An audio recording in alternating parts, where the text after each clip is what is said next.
cap rates are a very misunderstood thing. So the definition of a cap rate, when you look at the dictionary, you look at Investopedia, the financial world definition of a cap rate, it's the rate of return expected by an investment in a real estate property.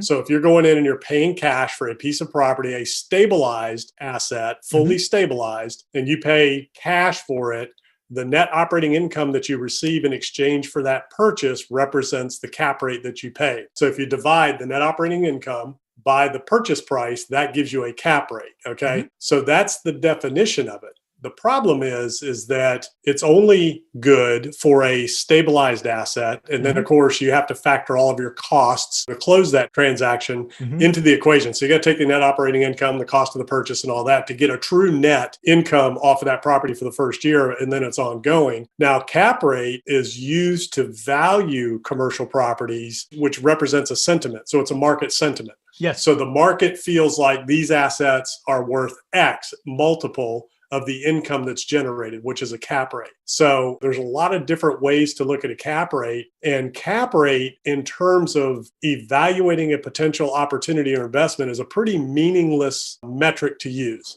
So if you're looking at nothing but cap rates to make an investment decision, you could be missing the boat just by relying solely on a cap rate. Now, appraisers use cap rates. And when you value a commercial asset, you look at the income approach, which is a cap rate based valuation. You look at the replacement cost and you look at comps.